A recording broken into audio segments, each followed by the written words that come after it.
This is Movie Tone. Lionel Gamlin reporting.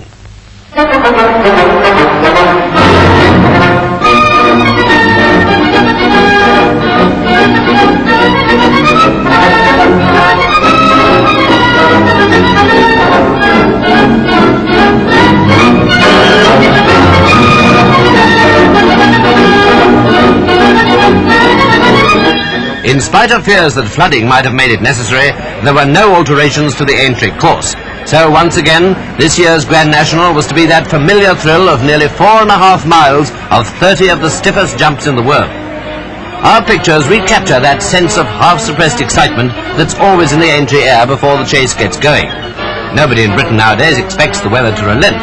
Still, if it was pretty foul, this second half of the spring double was going to turn out very nice indeed for the bookies. Though it wasn't a record field, it was a huge one. And what with the great thaw and all the rain, most people naturally expected the heavy going to prove the undoing of at least half the runners. As it happened, 21 out of the 57 got through. An 11th-hour surprise, by the way, was the news that last year's winner, Lovely Cottage, had been withdrawn. Excitement rose as the jockeys mounted and went out for the parade. Prince Regent, number 1, top weight favourite. Reset 4. Revelry 9, very well fancied. 16 is Lowen Casca. Well, you know what you backed and you know what happened. But even if you were on the spot, I don't suppose you saw the National as you're going to see it now. What a field. They almost queued up for the start.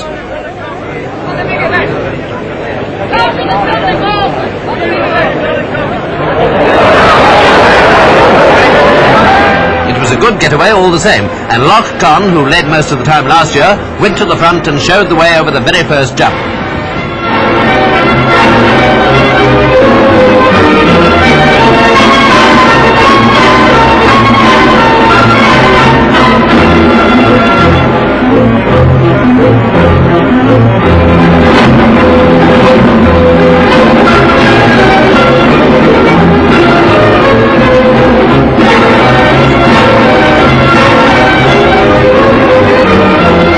Up to the third now, and Loch Con still in front.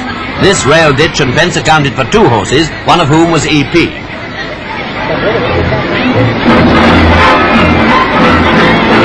Now for Beechers. Loch Con takes it first and all get over except Lowen Casca, who comes to grief. It's certainly heavy going, but Loch Con in particular seems to make light of it and shows the way to the 8th jump, the canal turn. Here it's goodbye to Shannakill.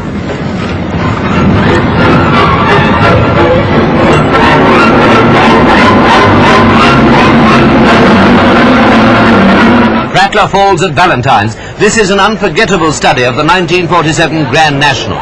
Something you could never see half so well with your own eyes, if you follow me.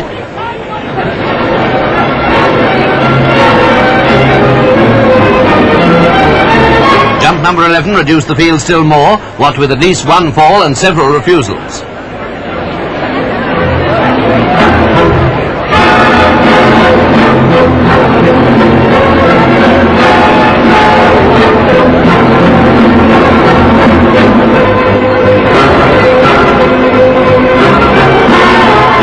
Loch Con still showing his heels to the rest, and the 12th accounts for Border Bob, among others.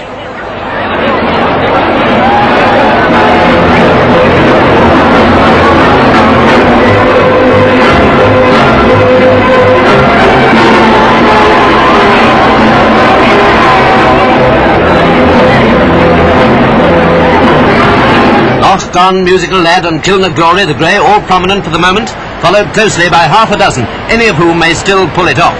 That's the order at the end of the first round. Incidentally, a horse called Caughoo was lying about 6th, but nobody was taking much notice of it at the time. Here we go now, over the first jump again, and from this point, stamina is going to count more and more.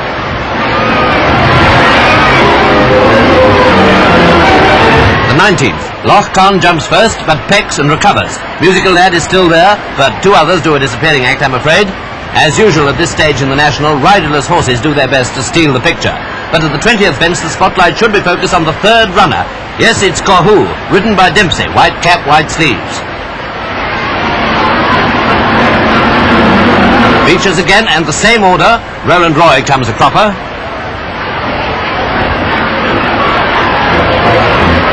Round towards the canal turn. Same order here, but the jump takes rather heavy toll. Reset, Grecian Victory and Martin M. fall.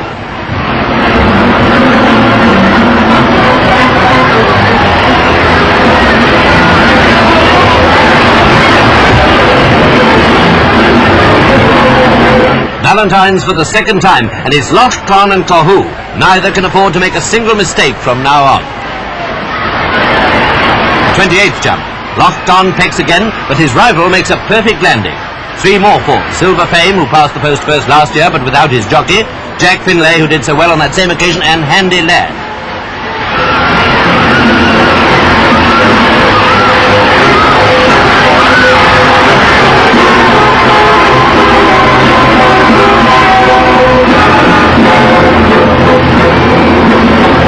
That's what you might call well and truly ditched.